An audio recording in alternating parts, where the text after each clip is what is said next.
샬롬, 오늘 하루도 잘 보내셨나요? 이 시간은 하나님께 예배하는 수요일 저녁입니다. 우리의 마음과 정성을 다하여 하나님을 예배하기를 소망합니다. 기도하겠습니다. 아버지 하나님, 우리의 마음과 정성을 모아 하나님께 예배합니다. 지난 3일 동안 우리를 죄 가운데 지켜 보호하여 주시고 하나님의 말씀으로 인도하여 주심을 감사합니다. 이 시간 하나님께 예배하는 감격과 기쁨으로 주님 앞에 엎드리오니 주님, 우리가 드리는 이 예배를 기뻐 받아 주시옵소서. 또한 우리가 예배하는 장소에 임재하여 주셔서 우리의 상한 마음을 어루만져 주시고 우리의 연약한 육체를 붙잡아 주셔서 영육 간의 강건함으로 하나님을 섬기는 우리 모두가 되게 하여 주시옵소서. 하나님, 이 예배를 통해 주시는 하나님의 말씀에 귀 기울이기를 원합니다. 주님의 말씀을 잘 듣기를 원합니다. 그 말씀 붙들고 살기를 원합니다. 하나님, 우리의 삶을 인도하는 지침은 하나님의 말씀임을 잊지 않도록 하여 주시고 세상의 지혜와 지식이 아니라 하늘의 신령한 지혜와 지식으로 하나님께 더 가까이 가는 우리 모두가 되게 하여 주시고 또한 성경에서 말하는 말씀을 통해 많은 사람들에게 소금과 빛의 역할을 감당하며 선한 영향력을 끼치는 삶을 살아갈 수 있도록 인도하여 주시옵소서.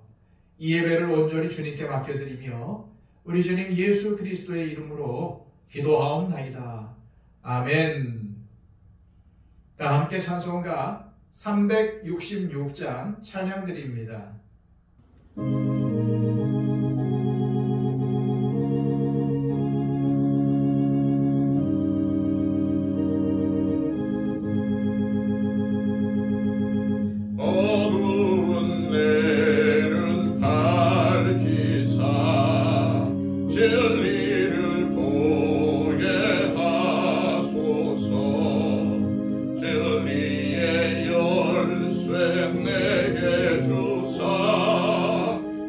빛을 찾게 하소서.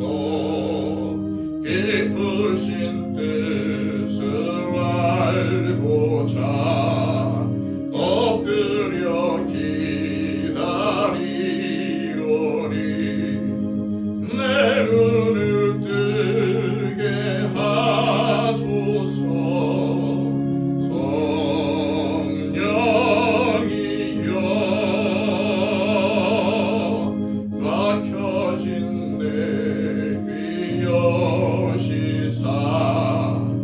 주님의 귀한 음성을 이 귀로 밝히 들을 때에 내 기쁨 한량 없겠네.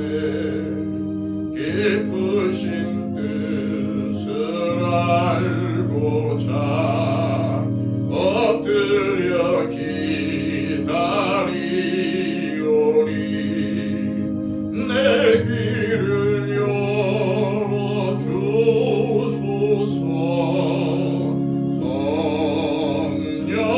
성령이여 공해진 내 임여시사 복음을 널리 전하고 차가운 내 맘 녹여주사 사랑을 하게 하소서. 깊으신 뜻을 알고자 엎드려 기다리오니 내 입을 열어주소서.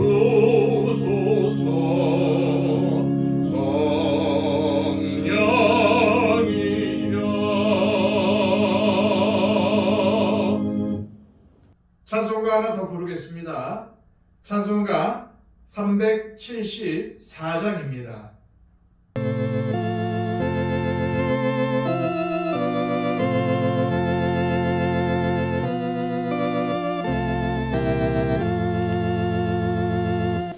나의 믿음 약할 때 주가 붙드네. 마귀 나를 꾀일 때 주가 붙드네. 나를 붙드네. 나를 붙드네. 사랑하는 나의 주 나를 붙드네. 우리 구주 아니면 서지 못하네. 나의 사랑 식을 때 주가 붙드네. 나를 붙드네. 나를 붙드네. 사랑하는 나의 주 나를 붙드네. 나를 귀히 보시고 항상 붙드네. 구원 얻은 사람을 항상 붙드네. 나를 붙드네. 나를 붙드네. 사랑하는 나의 주 나를 붙드네. 나의 영혼 약할 때 주가 붙드네. 피를 흘려 샀으니 주가 붙드네. 나를 붙드네. 나를 붙드네. 사랑하는 나의 주 나를 붙드네. 이 시간 우리에게 주시는 하나님의 귀한 말씀은 신약성경 요한복음 8장 31절에서 59절까지의 말씀입니다. 신약성경 159쪽입니다. 그러므로 예수께서 자기를 믿은 유대인들에게 이르시되 너희가 내 말에 거하면 참으로 내 제자가 되고 진리를 알지니 진리가 너희를 자유롭게 하리라. 그들이 대답하되 우리가 아브라함의 자손이라 남의 종이 된 적이 없거늘 어찌하여 우리가 자유롭게 되리라 하느냐. 예수께서 대답하시되 진실로 진실로 너희에게 이르노니 죄를 범하는 자마다 죄의 종이라. 종은 영원히 집에 거하지 못하되 아들은 영원히 거하나니 그러므로 아들이 너희를 자유롭게 하면 너희가 참으로 자유로우리라. 나도 너희가 아브라함의 자손인 줄 아노라. 그러나 내 말이 너희 안에 있을 곳이 없으므로 나를 죽이려 하는도다. 나는 내 아버지에게서 본 것을 말하고 너희는 너희 아비에게서 들은 것을 행하느니라.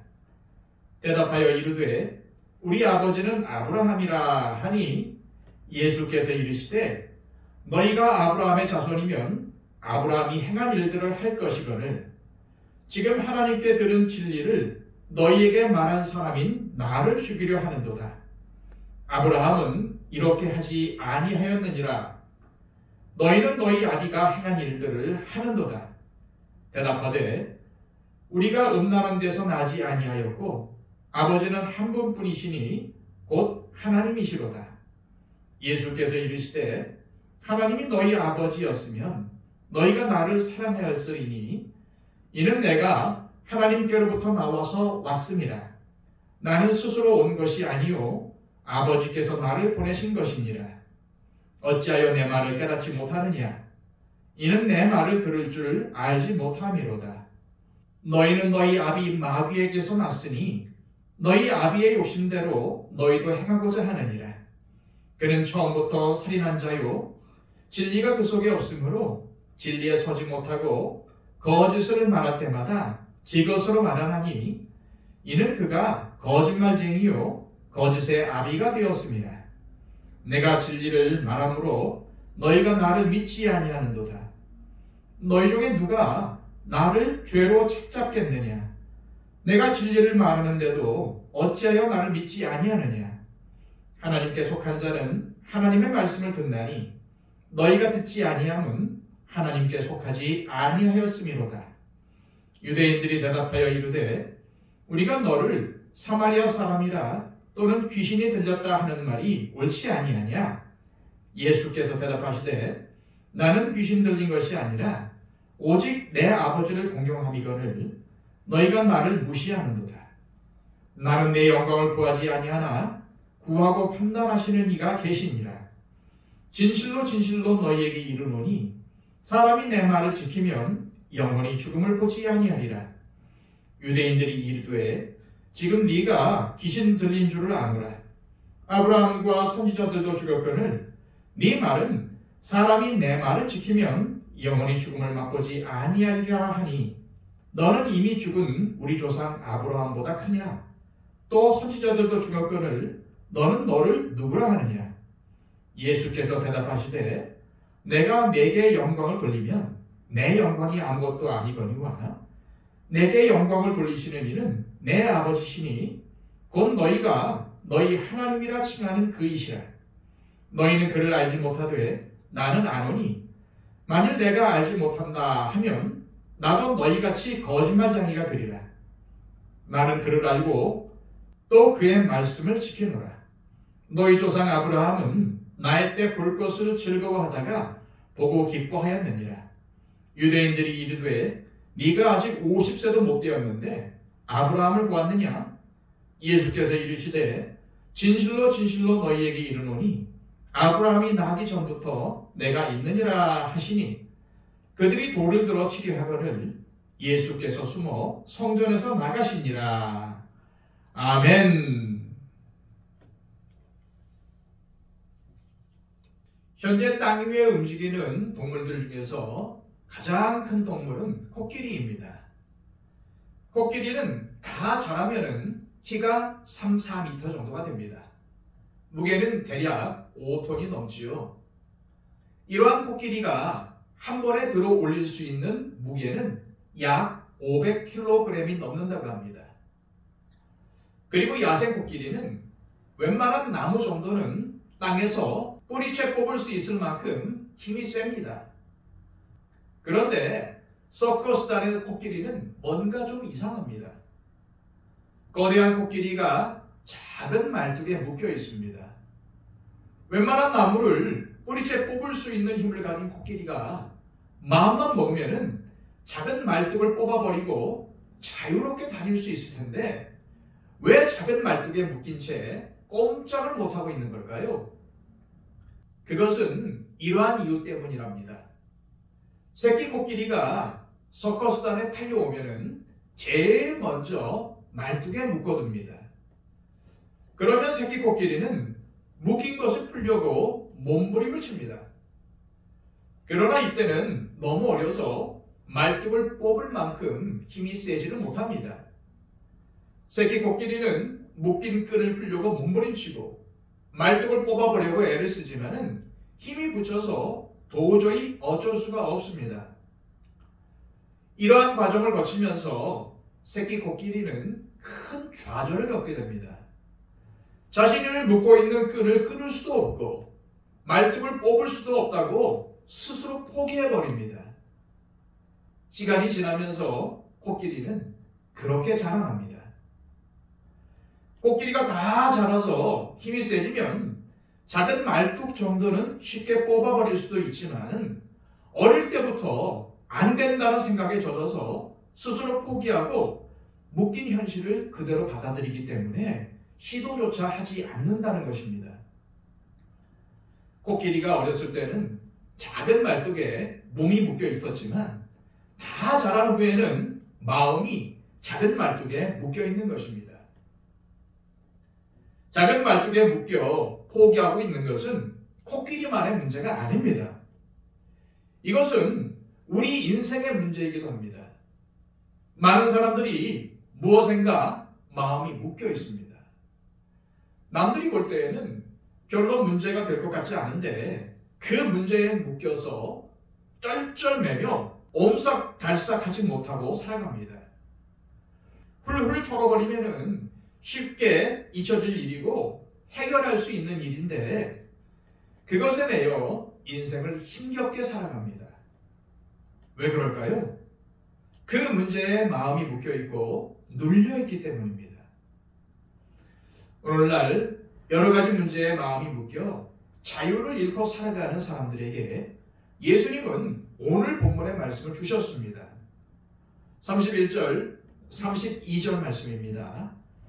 그러므로 예수께서 자기를 믿은 유대인들에게 이르시되 너희가 내 말에 거하면 참으로 내 제자가 되고 진리를 알지니 진리가 너희를 자유롭게 하리라. 스승을 두고 배우는 사람을 제자라고 합니다. 제자는 한 분야에서 전문적인 실력을 갖춘 스승으로부터 그의 실력이나 기술을 배웁니다. 왜 배웁니까? 스승처럼 능숙해지려고 배우는 것입니다. 능숙하다는 것은 자유로운 것입니다. 내가 하고자 하는 분야에서 좀 더 자유롭게 되기 위해서 배우는 사람이 바로 제자입니다. 따라서 제자는 자유롭게 되는 것을 목표로 합니다. 예를 들어서 피아노를 배우는 사람은 피아노를 자유롭게 그리고 능숙하게 연주하기 위해서 피아노를 배웁니다. 그림을 배우는 사람은 화보기 위해서 자유롭게 붓을 놀리기 위해서 그림을 배웁니다. 무용을 배우는 사람은 무대 위에서 자신의 몸을 자유자재로 움직여 자신이 표현하고자 하는 감정을 동작으로 자유롭게 나타내고자 배우는 것입니다. 예수님의 제자도 마찬가지입니다. 다시 31절, 32절을 보십시오. 너희가 내 말에 거하면 참으로 내 제자가 되고 진리를 알지니 진리가 너희를 자유롭게 하리라. 예수님은 너희가 내 제자가 되고 진리를 알게 되면 자유롭게 될 것이라고 말씀하십니다. 그런데 이 모든 것의 조건은 무엇입니까? 너희가 내 말에 거하면입니다. 즉 예수님의 말씀에 거하는 것이 우리가 자유롭게 되는 길입니다. 그렇다면 예수님의 말씀에 거한다는 것은 무슨 의미일까요? 예수님의 말씀이 내 안에 거하는 것입니다. 다시 말해서 예수님의 말씀이 나의 마음 가운데, 나의 기억 가운데, 나의 생각 가운데 늘 자리하도록 하는 것입니다. 그런 의미에서 예수님의 제자는 주님의 말씀에 귀를 기울이는 사람이라고 할 수 있습니다. 주님의 음성이 무엇인지 귀를 기울이는 것입니다. 무슨 환상처럼 혹은 육성처럼 들려오는 그런 음성이 아니라 하나님의 뜻이 무엇인지를 알고자 하는 그런 귀 기울임입니다. 요즘 기독교 신앙이 너무나 물질적이고 기복적인 신앙으로 치우쳐 있어서 이런 귀 기울이는 신앙, 말씀 묵상을 통해서 주님의 말씀에 거하는 신앙이 아무것도 아닌 것처럼 여겨지는 것은 안타까운 일이 아닐 수가 없습니다. 이제는 그저 교회에 다니는 교인이 아닌 제자로서의 신앙, 귀 기울임의 신앙이 회복되어야 할 때입니다. 제자가 되는 길은 예수님의 말씀에 거하는 것입니다. 예수님의 말씀이 나 자신 안에 항상 거하도록 끊임없이 자기 자신은 물론 세상의 유혹과 싸우는 것입니다. 제가 아는 어떤 목사님은 이렇게 믿게 되었다고 하시더군요. 예수가 진짜인가? 그분의 가르침이 정말 내 인생을 벌만한 것인가? 이 고민을 놓고 진지하게 씨름한 결과 예수님은 진짜이고 예수님의 가르침은 자신의 인생을 걸만한 것이라고 결론을 내렸다고 합니다. 예수님으로부터 무엇을 얻어내기 위해서가 아닌, 세상적으로 잘되기 위해서가 아닌 예수님이 정말 진리인가, 그리고 예수님의 가르침이 인생을 걸만한 가치가 있는 것인가를 고민하는 신앙, 온통 예수님으로 만족하고 예수님으로 나의 인격과 내면과 삶 전체가 가득 채워진 그런 신앙, 예수님 외에는 그 어떤 것에도 얽매이지 않는 신앙을 붙잡아야 합니다. 이 목사님에게 목사님의 신앙에 있어서 가장 중요한 가치는 무엇입니까? 라고 물었더니 이런 대답을 하셨습니다. 예수님이요. 우리는 하나님의 손에 들린 몽당연필입니다. 목회나 인생의 실패도 성공도 내가 생각할 바가 아닙니다. 그분이 하시는 대로 할 뿐입니다. 목회나 인생으로부터 자유로우면 즐길 수 있습니다. 라고 하셨습니다. 우리가 왜 자유롭지 못한 것일까요? 주님을 믿는다고 하면서 왜 우리는 자유롭지 못할까요? 그것은 주님께서 가르쳐 주시는 대로 하지 않기 때문입니다. 예를 들어서 피아노를 배우겠다고 왔다면 선생님이 가르치는 대로 따라해야지, 선생님을 무시하고 자기 마음대로 하면은 백날 가봐야 도레미파밖에 못 치는 것입니다. 우리가 우리의 인생을 마치고 주님 앞에 섰을 때에 잘했다고 칭찬받는 길은 주님께서 가르쳐 주신 대로 사는 길밖에 없습니다. 그렇다면 우리가 예수님께서 가르쳐 주신 대로 살았다는 것을 무엇으로 알 수 있습니까? 바로 열매입니다. 나의 삶을 통해서 나타나는 열매가 바로 주님께서 가르쳐 주신 대로 잘 살았다는 증거입니다. 나타나는 열매가 없으면 내 딴에는 잘 살았다고 생각해도 내가 너희를 도무지 알지 못하니 불법을 행하는 자들아 내게서 떠나가라 라는 무시무시한 선고를 듣게 될 것입니다. 그 열매를 맺는 길이 무엇입니까?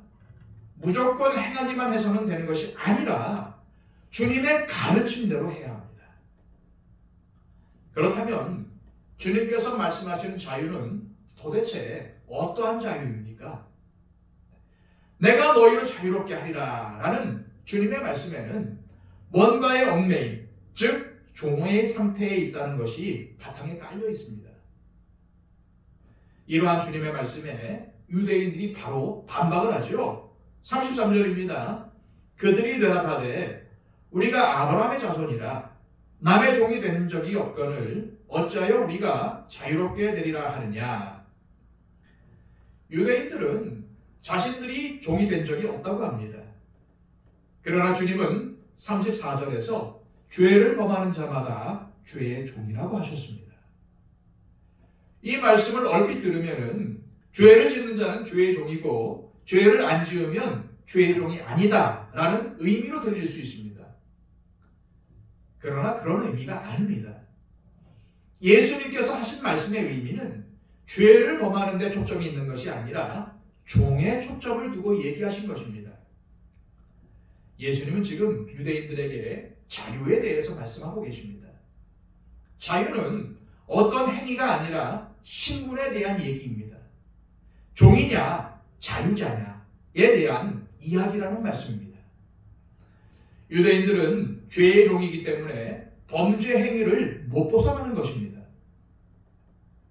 죄를 짓는 것은 죄가 될 만한 일을 선택해서가 아니라 죄를 지을 수밖에 없는 신분 혹은 족속이기 때문입니다. 그러므로 죄의 종이 거기에서 벗어나려면 주인처럼 행세한다고 해서 해결되는 문제가 아닙니다. 누군가가 종의 신분에서 해방시켜줘야 합니다. 거기에서 벗어나게 해줘야 합니다. 우리를 죄의 종의 신분에서 해방시키신 분이 바로 하나님의 아들이신 예수 그리스도이십니다. 하지만 유대인들은 그들을 죄로부터 해방하러 오신 예수님을 인정하지 않았습니다. 오히려 예수님을 죽이려고 했습니다. 39절, 40절입니다. 대답하여 이르되 우리 아버지는 아브라함이라 하니 예수께서 이르시되 너희가 아브라함의 자손이면 아브라함이 행한 일들을 할 것이거늘 지금 하나님께 들은 진리를 너희에게 말한 사람인 나를 죽이려 하는도다. 아브라함은 이렇게 하지 아니하였느니라.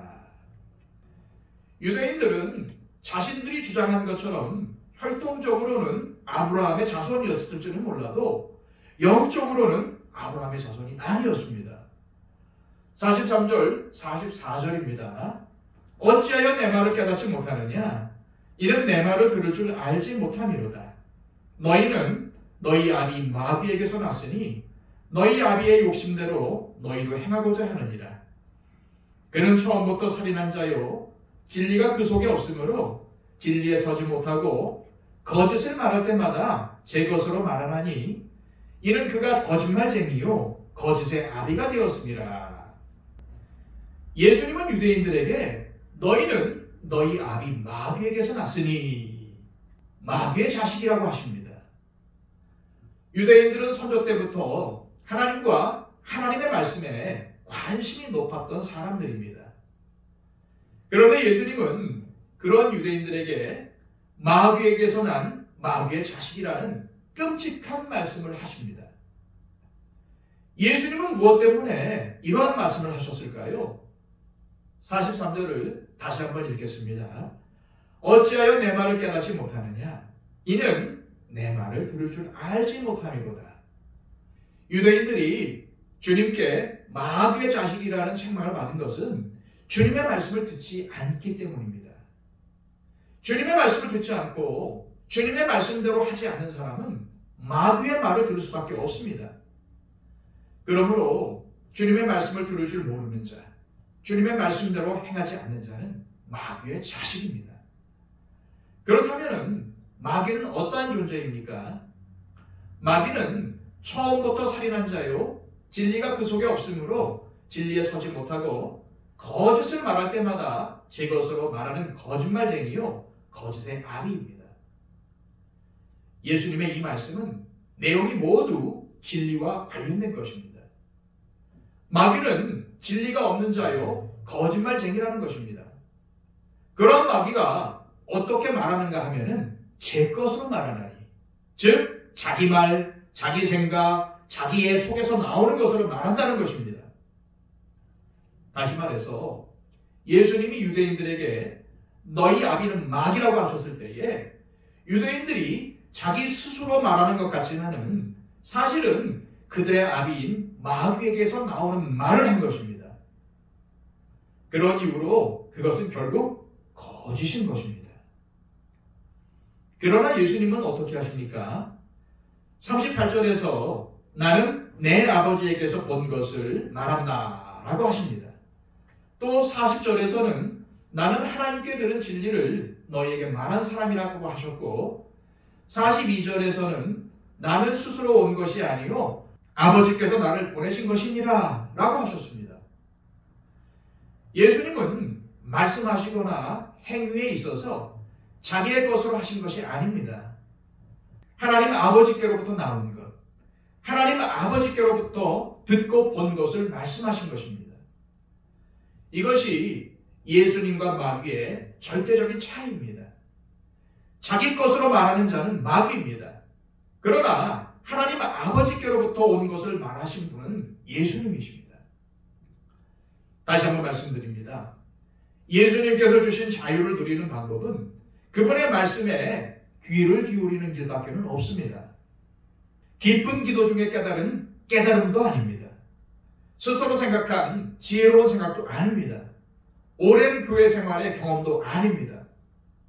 이 모든 것은 다 제 것으로 말하는 것입니다. 자기의 것으로 말하는 것은 주님이 다 거짓이라고 말씀하셨습니다. 주님의 말씀만이 진리입니다. 그분의 말씀에 거할 때 우리는 진리를 알게 됩니다. 왜냐하면 예수님은 자기의 것으로 말씀하시지 않고 하나님 아버지로부터 들은 것, 본 것, 배운 것을 말씀하신 분이시기 때문입니다. 그러므로 주님의 말씀에 귀를 기울이는 것을 생명처럼 여기시기를 소망합니다. 그 어떤 위대한 행동, 그 어떤 대단한 봉사, 그 어떤 훌륭한 종교적 헌신보다도 우리가 주님의 말씀을 묵상하고 그 말씀을 가지고 기도함으로 주님의 말씀에 귀를 기울이는 태도를 소중히 여기십시오. 그것만이 우리를 주님께서 주시는 참된 자유에 이르게 할 것입니다. 하나님의 말씀 없이, 기도 없이 드는 생각들을 버리십시오. 말씀과 기도 없이 어떠한 결정도 내리지 않도록 주의하시기 바랍니다. 예수님은 유대인들을 향해 마귀의 자식이라고 책망하셨습니다. 하지만 유대인들은 예수님의 책망을 무시하고 오히려 예수님이 미쳤다고, 귀신에 들렸다고 반박을 합니다. 48절입니다. 유대인들이 대답하여 이르되 우리가 너를 사마리아 사람이라 또는 귀신이 들렸다 하는 말이 옳지 아니하냐. 예수님께서 유대인들에게 거짓의 아비인 마귀의 자식이라고 한 말씀은 진실입니다. 그러나 예수님이 진실을 말씀하셔도 그들은 오히려 예수님을 거짓이라고 반박함으로써 자신들을 변명합니다. 그래서 그들은 예수님을 믿지 않습니다. 아니, 믿을 수가 없습니다. 자신들이 거짓에 속해 있다고 하는 예수님의 말씀을 인정할 수가 없기 때문입니다. 일반적으로 누군가의 말을 믿지 않는 것은 그가 거짓말을 한다고 생각하기 때문입니다. 진실이 아닌 거짓을 말할 때 우리는 믿지 않습니다. 그런데 예수님은 45절에서 내가 진리를 말하므로 너희가 나를 믿지 아니하는도다 라고 말씀하십니다. 유대인들이 예수님의 말씀을 믿지 않은 것은 그 말씀이 진실이 아닌 거짓이라고 생각했기 때문일 것입니다. 자신들 안에 있는 거짓됨을 스스로 인정하지 못하니까 그 거짓됨을 예수님께 갖다 붙여서 예수님이 거짓되다고 함으로써 자신들의 거짓됨을 감추려고 하는 것입니다. 그런데도 정작 본인들은 그 사실조차도 모르고 있습니다. 그렇다면 유대인들이 생각하는 진실 혹은 진리는 무엇일까요? 우리가 흔히 진리 혹은 진실이라고 생각하는 것은 대부분 상식이나 통념일 경우가 많습니다. 사회가 옳다고 여기는 것, 많은 사람들이 지지하는 의견을 진리라고 생각하는 것입니다. 하지만 이러한 통념은 시대가 변하면 따라 변합니다. 예를 들어서 유명한 과학자인 갈릴레이 당시의 사람들은 지구가 네모나다고 믿었습니다. 그래서 수평선 너머까지 배를 몰고 가면은 무시무시한 낭떠러지기가 있어서 떨어져 죽을 것이라고 생각을 했습니다. 하지만 지금은 누구나 지구가 동그란 공 모양이라는 것을 다 알고 있지 않습니까? 이처럼 상식이나 통념은 그 시대적인 지식의 한계를 갖기 때문에 일반적으로 그렇게 생각하는 것일 뿐이지 진리가 아닙니다. 진리는 태초부터 영원까지 변함없는 것이어야 진리입니다. 유대인들은 자신들이 가진 상식과 시대적인 통념으로 예수님을 상대하고 있습니다. 그러나 예수님은 진리, 진실을 가지고 유대인들을 상대하고 있습니다. 그런데 유대인들은 상식을 진리라고 믿은 나머지 진리의 말씀을 하시는 예수님의 말씀을 믿지 않습니다. 이 얼마나 모순된 일입니까? 사실 예수님께서 말씀하신 진리는 상식으로 무장한 유대인들이 볼 때 말이 안 되는 것들이 많습니다. 오늘 읽은 본문에도 많이 나타납니다. 예수님이 40절에서 유대인들이 자신을 죽이려는 의도를 간파하시고 아브라함은 이렇게 하지 않았다라고 하신 것을 보면은 아브라함을 진짜로 만나본 사람처럼 말씀하고 계신다는 느낌을 받습니다. 나이가 40살도 안 된 사람이 마치 아브라함을 본 것처럼 말한다면 미쳤다고 생각하지 않겠습니까? 또한 아브라함의 혈통으로 태어난 자신들을 보고 마귀의 자식이라고 합니다. 하나님을 아버지라고 부릅니다. 아브라함이 자신의 때를 보고 즐거워하고 기뻐했다고 합니다. 또 아브라함이 태어나기 전부터 자신이 있었다고 합니다. 이러한 말들이 상식으로 가득 찬 유대인들에게는 다 미친 소리요, 거짓말처럼 들렸을 것입니다. 지금 상식을 무시하자거나 상식은 진리가 아니니 상식대로 하지 말자는 말씀을 드리는 것이 아닙니다. 일부 교회와 일부 목사들의 상식을 벗어나는 행태들로 주님의 영광을 가린 일들이 많았습니다. 교회가 너무 몰상식하고 무리하고 무지막지한 것이 현실입니다. 이럴 때 우리 교회는 상식이 통하는 교회, 상식을 지키고 상식적인 수준을 보여주는 교회가 되어야 합니다. 우리 그리스도인들은 우리 주변에 믿지 않는 사람들과 함께 살아가는 이웃으로서 상식적이어야 합니다. 그러나 지금 이 말씀은 그러한 상식을 말하는 것이 아닙니다. 상식과 진리는 엄연히 다르다는 말씀을 드리려는 것입니다. 다시 말해서 상식은 진리가 아니라는 말씀을 드리는 것입니다. 유대인들은 예수님의 말씀이 거짓이라서 믿지 않은 것이 아닙니다. 예수님이 진실을, 변함없는 진리를 말씀하셨기 때문에 예수님을 믿지 않았습니다. 어쩌면 예수님께서 진리를 말씀하지 않으셨다면 그들은 믿었을지도 모릅니다. 하나님을 아버지라고 하지 않았다면, 유대인들에게 마귀의 자식이라고 하지 않았다면, 아브라함이 예수님의 때를 보고 기뻐했다는 말을 하지 않았다면 그들은 믿었을지도 모릅니다. 그러나 만약 예수님께서 그렇게 하셨다면 그것은 자기에게서 나왔기 때문에 진리가 아니라 거짓이요, 예수님은 거짓말쟁이가 되는 것입니다. 55절입니다. 너희는 그를 알지 못하되 나는 아노니 만일 내가 알지 못한다 하면 나도 너희같이 거짓말쟁이가 되리라. 나는 그를 알고 또 그의 말씀을 지키노라. 사람들에게 예수를 믿으면 재물의 복을 받는다고 하면 혹해서 믿어보려고 합니다. 하지만 그 말이 진리입니까? 예수님을 믿고 사업이 번창하여 대박 성공을 거둔 사람이 있다면 예수님을 믿는 것으로 인해 정직하게 세금을 내고 정직하게 자기 사업을 다 정리해서 빚을 다 갚고 지하 칸칸방으로 간 사람들도 있다는 것을 기억해야 합니다. 예수님을 믿고 병을 치료받아서 건강한 사람이 있다면 예수님을 믿음으로 인해 건강을 상하고 몸을 다친, 심지어는 죽음까지 당한 사람들이 있다는 것을 기억해야 합니다. 예수님을 믿고 승승장구했다면 예수님을 믿음으로 인해서 감옥에 투옥되고 박해를 받는 사람들이 있다는 것을 기억해야 합니다.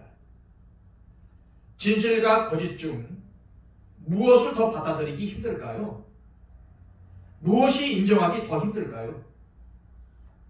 어떤 사람들은 받아들이기 힘들지만 그것이 진실이니 인정하겠습니다 라는 말을 합니다. 즉, 진실은 받아들이기가 어렵다는 말입니다. 인정하기 힘듭니다. 하지만 예수님은 당신의 음성에 귀를 기울이는 사람이 바로 당신의 제자라고 했습니다. 예수님께서 왜 이러한 말씀을 하셨을까요? 그 이유는 우리가 거짓에 더 혹하고 진실이 아닌 것에 더 마음이 쉽게 움직이는 사람들이기 때문입니다.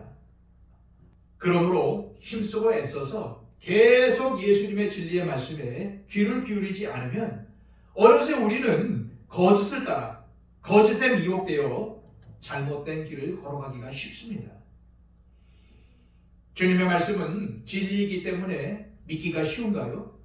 아닙니다. 진리이기 때문에 믿기가 더 어렵습니다. 받아들이기 어렵습니다. 그래서 우리는 애쓰고 싸우고 극복해야 합니다. 뭐를요? 거짓에 귀를 기울이고 거짓의 아비인 마귀를 따르려고 하는 이 죄악된 성향을 말입니다. 일반적인 명상과 주님의 말씀을 묵상하는 것에는 큰 차이가 있습니다. 일반적인 명상도 사람의 영적 수준을 높입니다. 명상하는 데 가면은 자신의 마음의 소리에 귀를 기울이라고 합니다.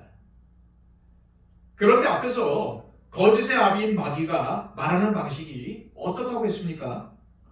제 것으로 말하나니. 마귀는 자기의 것으로 말한다고 했습니다. 자기의 마음에 귀를 기울이는 것은 나쁘지 않습니다. 하지만 그것뿐이라면 우리는 거짓에 머물러 있을 수밖에 없습니다. 마음을 들여다보았으면 거기에 주님의 진리의 말씀을 집어넣어야 합니다. 주님의 말씀이 내 마음속에 거하도록 해야 합니다. 다시 말씀드리지만 주님의 말씀은 진리이기 때문에 받아들이기 어렵습니다. 하지만 그렇다고 해서 포기하면 안 됩니다. 어렵다고 받아들이지 않으면, 다시 말해 주님의 말씀대로 행하지 않으면 유대인들처럼 주님의 말씀이 진리이기 때문에 믿지 않고 불신앙에 빠지는 희한한 일이 벌어지게 될 것입니다. 주님의 말씀이 진리이기 때문에 받아들이기 어렵고, 그래서 그 말씀을 거부하면 결국 주님을 거부하는 것이 되고 맙니다. 우리가 겪는 신앙적인 위기나 어려움이 주님의 말씀을 몰라서가 아니라 주님의 말씀이 진리이기 때문에 그 말씀을 겸손하게 순종함으로 받아들이지 못하는 나 자신의 거짓됨 때문은 아닌지 살펴보시기를 바랍니다. 내가 진리를 말하기 때문에 너희가 믿지 않는다 라고 유대인들에게 말씀하신 주님의 말씀을 되새겨 본다면 주님의 말씀이 바뀌어야 하는 것이 아니라 내가 바뀌어야 하지 않을까요? 말씀을 대하는 나의 태도가 바뀌어야 합니다. 주님께서 말씀하신 진리가 어렵다고, 진리가 믿어지지 않는다고 그 진리를 살짝 바꿔서 내 입맛에 맞는 거짓이나 부족한 진리로 믿고 있으면 안 됩니다. 자기로부터 나오는 모든 것을 경계하십시오. 자기의 것을 말하고 자기의 것으로 생각하고 자기의 것으로 판단하는 모든 것 말입니다. 주님의 말씀을 묵상하지 않고 주님께 대한 기도 없이 자신의 생각과 경험만으로 신앙생활을 하겠다는 생각은 우리를 거짓에 머물게 하고 결국 주님을 믿지 않는 불신앙에 빠지게 만듭니다.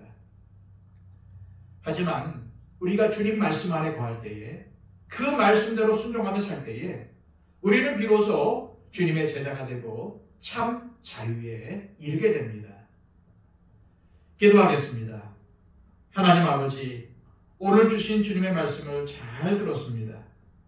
귀 있는 자가 되어 나의 삶에 주님의 말씀을 적용하여 주님의 뜻에 순종하는 삶을 살게 하시고, 그리하여 참된 예수님의 제자로 참된 자유를 누리며 살아가게 하옵소서. 예수 그리스도의 이름으로 기도하옵나이다. 아멘.